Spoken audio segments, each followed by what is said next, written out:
রাধে কৃষ্ণ বন্ধুরা, কেমন আছেন আপনারা? আশা করি সবাই ভালো আছেন। আজকে আবার একটা নতুন ভিডিও নিয়ে হাজির হয়ে গেছি। ভিডিওটি শেষ অবধি দেখার অনুরোধ রইল। আজকের গল্প তারাশঙ্কর বন্দ্যোপাধ্যায়ের অন্যতম শ্রেষ্ঠ উপন্যাস হাঁসুলি বাঁকের উপকথা। আজকে উপন্যাসে দ্বাদশ পর্ব। গোটা কাহারপাড়ার আবাল বৃদ্ধ বনিতা স্তম্ভিত এবং স্তব্ধ হয়ে গেল করালির কথা শুনে আর সকৌতুক উচ্চ হাসি দেখে। করালি বলে কি, কর্তার পুজোটা আমাকে দিও গো? এত বড় স্পর্ধা তার! হে ভগবান, হে বাবা কালা রুদ্র, হে বাবা ঠাকুর!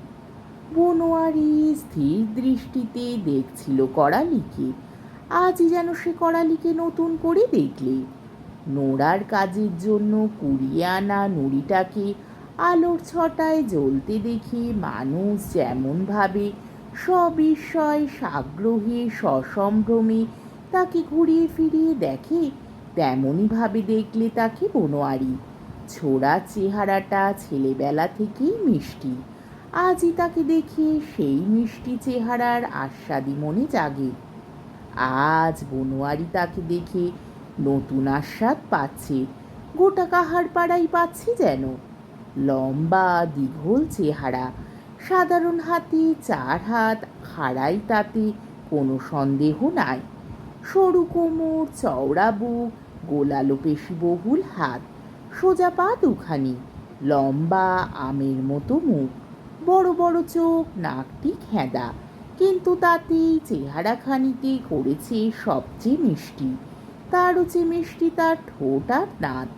হাসলে বড় সুন্দর দেখায় করালিকে। তরুণের দলের অবশ্য এ চেহারা চোখে ঠেকেছে। পাড়ার ছোকরারা মনে মনে অধিকাংশই করালির অনুগত। কিন্তু এ চেহারা সকলের চেয়ে ভালো করে দেখেছে পাখি। করালির দেহের রূপ বীর্য সে দেখে দেখে মুখস্থ করে ফেলেছে। তার কাছে জীবনের সব একদিক, আর করালি আর একদিক। বনোয়ারিও দেখছিল করালি যখন ঘরের কুকুরটার জন্যে সমাধি খুঁড়ছিল, তখন চকিতের মতো যেন চোখে পড়েছিল এই চেহারা। কিন্তু বনোয়ারি তখন দেখেও দেখে নাই। আজ এই মুহূর্তে তাকে না দেখে বনোয়ারির উপায় নাই। মনে পড়ছে বনোয়ারি। বাঁশবনে সে ঝাঁপিয়ে পড়ল করালির উপর, নিষ্ঠুর ক্রোধে ঝাঁপিয়ে পড়ল। ইচ্ছে ছিল বুকে চেপে বসে গলাটা টিপে ধরতে, মরে যদি যায় দেবে ফেলে ওই জ্বলন্ত অগ্নিকুণ্ডে। কিন্তু বনোয়ারির ভালো মনে পড়ছে না কি করে হয়েছিল। বাঁশপাতায় পা পিছলে গিয়েছিল, ধোঁয়ায় মাথা ঘুরে গিয়েছিল, হয়েছিল একটা কিছু। করালি চেপে বসেছিল তার উপর। সে ভাবছিল করালি হয়তো উচ্চ হাসি হেসে এই সমবেত কাহারদের কাছে বলবে, বাবা ঠাকুরের চেলা বনোয়ারি মুরব্বিকেও দেখে নিয়েছি। পাখি এগিয়ে এলো বনোয়ারির কাছে। মামা। বনোয়ারি তার মুখের দিকে তাকালো। তারপর হঠাৎ হেসে বললে, করালির বুদ্ধি আছে, ও ঠিক ধরেছে। করালি উৎসাহের সঙ্গে বলে উঠল, রেল লাইনে 28 মাইলে ঠিক এমনই হয়েছিল, বুঝেছ? 28 মাইল, সব জঙ্গল। সেখানে গেলবারে ঠিক এমনই শেষ উঠত। সন্ধ্যালো টলি ঠেলে আসছি। টলিতে আছে সাহেব, হাতে বন্ধু, বুঝেছ? সে শুনেই বলল, রোক টলি। তা পরেতে টর্চ মারতে লাগলো। মারতে এক জায়গায় টর্চ পড়তেই দেখতে পেল সাপ। ব্যাস, বন্দুক তুলে গুড়ুম। প্রহ্লাদ বললে, নে এখন সাপটাকে ভালো করে পুড়িয়ে দে। খরিস কোকড়ো লয় চিতে বটে, তা বড় চিতি। বেরাম্বর না হোক বদ্যি কায়স্ত টায়স্ত বটেনি, সৎকার করতে হবে তো। নিম তেলে পানু বয়সে করালিদের বয়সী হলেও জ্ঞান বৃদ্ধ প্রহ্লাদের সঙ্গে ঘোরাফেরা করে। সে সর্বাগ্রে মাথা নেড়ে সাই দিয়ে বলল, 100 বার। শুধু কি সজ্জাত পেল্লাদা? প্রবীণ প্রবীণ সাপ, তা বয়স তোমার অনেক হবেন গো। করালি বললে, না, ও আমি নিয়ে যাব। দেখুক 5 জনাই, দেখুক। সন্ধে হতেই সব কিসের ভয় জুজুমানা হয়ে ঘরে খিল দিত, দেখুক। বলে আবার সে হেসে উঠল। নিম তেলে পানু বনোয়ারির দিকে চেয়ে বললে, মুরুব্বি। বনোয়ারি বললে, তা? সে বুঝতে পারলে না কি বলা উচিত।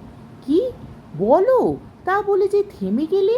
পানু বিরক্তি ভরেই বললে, স্বাস্থ্য যা বটে তা করতে হবে নাকি? তা করবে। মরা মোলে সঙ্গে সঙ্গেই তো পোড়ায় না। 5 জনা আসে দেখে, বাঁশ মরা না হলে হলো, তা এখন নিয়ে যেয়ে রাখুক। তারপরে আত্মীকালে নদীর ধারে দেবে পুড়িয়ে। খুব খুশি হয়ে উঠল করালি। বললে, এ না হলে মুরুব্বি বলবে কেন? বনোয়ারি বললে, তা তুই মানিস না রে মুরুব্বি বলে। করালি এবার লজ্জিত হলো। সুন্দর হাসি হেসে সে বললে, মানি গো, খুব মানি, মনে মনে মানি, বুঝলে। নিমতেলে পানু বললে, তা আবার মানিস না? কাহার পাড়ার পিতি পুরুষদের উপদেশ নাতি মেরে মুরুব্বির মুখের ওপর বুড়ো আঙুল নেড়ে দিয়ে চন্দনপুরে মেলিচ্ছ কারখানায় কাজ করছিস, মেলা রোজগার করছিস। করালি ভয়ঙ্কর হয়ে উঠল মুহূর্তে। সে চিৎকার করে উঠল, হারাম জাদা! বনোয়ারি 2 হাত বাড়িয়ে আঁকলে বললে, না। করালি থমকে দাঁড়ালো। ক্রুদ্ধ দৃষ্টি বনোয়ারির মুখের উপর রেখে চেয়ে রইল। বনোয়ারি বললে, মারামারি করতে নাই, পেনোর অন্যায় হয়েছে, ওকে আমি শাসন করে দেব। করালি তার অনুগতদের বললে, একটা বাঁশ আন, চাপিয়ে তুলে নিয়ে যাব। প্রহ্লাদ বললে, বেশ পেশন্ত জায়গায় আঁক, অনেক লোক দেখতে আসবে, এই সম্বন্ধে তাদের অভিজ্ঞতা আছে। দাঁতাল শুয়োর মারা এখানে তো সাধারণ ব্যাপার, এ বিষয়ে শিক্ষাও তাদের পুরুষানুক্রমী। কখনো কখনো 2-1 জন জখম হয় দাঁতালের দাঁতে, বছরে 2-3টে দাঁতাল মারি। আর এখানকার লোকের স্বভাব হলো খবর পেলেই ছুটে দেখতে আসবে। দাঁতালটাকেও দেখে, আবার জখম মানুষটাকেও দেখে। বাঘ কি কুমির হলে তো কথাই নাই। প্রায় 25-26 বছর আগে একটা চিতা এসেছিল, ওই কোপাইয়ের বানে ভেসে এসে বাঁশ পেড়ে আটকে যায়। সেটা ছিল জ্যান্ত। সে বলতে গেলে বনোয়ারির বাপের আমল। কর্তা ছিল তারাই, বনোয়ারি প্রহ্লাদ, এদের তখন করালির বয়স, এরা ছিল কর্মী। কর্তাদের পরামর্শে বাঘটাকে তারাই বাঁশের খাঁচা তৈরি করে ধরেছিল। শক্ত পাকা বাঁশ 8খানা করে চিড়ে শিকের মতো গেঁথে খাঁচা তৈরি করেছিল তারা। লোহার শিক দিয়ে তৈরি খাঁচার চেয়ে সে বেশি শক্ত। সেই খাঁচার মধ্যে পাঁঠার বাচ্চা বেঁধে বাঁশবাদীর বনে খাঁচা পাতা হলো। 1 দিন 2 দিন 3 দিনের দিনই বাঘবন্দি হলো। তখন খুঁচিয়ে মারার ব্যবস্থা। মারার পর ভেঙে এলো চাকলার লোক। ঘোষকর্তা আগে এসে মরা বাঘের ওপর মারলেন 1 গুলি, রগে নল রেখে গুলি। তারপর লোকের ভিড় দেখে জাঙুল থেকে আনলে একটা উঁচু তক্তপোষ, সেইটার উপরে রেখে দিলেন। সে কি ভিড়! কেউ বাঘটাকে ঢেলা মারলে, কেউ লাঠি দিয়ে খোঁচালে, কেউ কেউ লেজ ধরে টানলে। 2-4 জন ছোকরা তো বাইঠুকে লাফিয়ে উপরে পড়ে মারলে দমাদম ঘুষি। কেউ বা সেটাকে জড়িয়ে ধরে শুয়েই পড়ল মনের আনন্দে। সেই সব ভেবেই চিরদিনের চলতি প্রথা অনুযায়ী কথাটা বললে প্রহ্লাদ রতনের দল। জায়গার জন্য ভাবনারও কোনো প্রয়োজন নাই। চিরকাল যেখানে নামানো হয় সেই বনোয়ারির খামার পড়ে রয়েছে, মস্ত ফাঁকা জায়গা। কিন্তু করালির মতিগতি ভিন্ন। হাত 6 লম্বা একটা বাঁশের উপর সেটাকে ঝুলিয়ে আর 1 জনের সাহায্যে কাঁধে তুলে বয়ে বনোয়ারির খামার পার হয়ে চলতে শুরু করলে নিজের বাড়ির দিকে। প্রহ্লাদ, রতন, পানু বললে, নামা এখানে।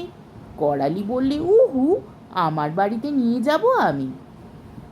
প্রহ্লাদ, রতন, পানু স্তম্ভিত হয়ে গেল করালির স্পর্ধা দেখে। তারা বনোয়ারির মুখের দিকে চাইল। বনোয়ারিও ততক্ষণে হাসলে। তাচ্ছিল্য ভরেই বললে, যাক যাক ছেলে মানুষ, তাছাড়া কাণ্ডটা তো ওরই বটে বাবু।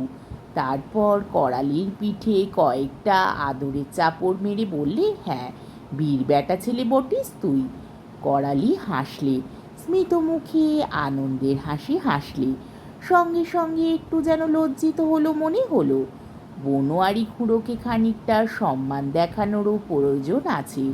সে বললে, তুমিও এসো কিন্তু। আচ্ছা, যাব, চল। আজকের পর্বটি এইখানেই শেষ হলো। আমার ভিডিওটি যদি আপনাদের ভালো লেগে থাকে তাহলে আমাকে কমেন্টের মাধ্যমে আপনাদের মূল্যবান মতামত অবশ্যই জানাবেন এবং আমার ভিডিওটিকে লাইক ও শেয়ার করার ও আমার চ্যানেলটিকে সাবস্ক্রাইব করারও অনুরোধ রইল। তাহলে আজকের ভিডিওটা এই অবধি। পরের দিন আবার এই গল্পেরই ত্রয়োদশ পর্ব নিয়ে হাজির হয়ে যাব। ততক্ষণ পর্যন্ত আপনারা সবাই ভালো থাকবেন, সুস্থ থাকবেন, সাবধানে থাকবেন এবং আমার ভিডিওটি দেখতে থাকবেন। তাহলে আজকে আসি। রাধে কৃষ্ণ।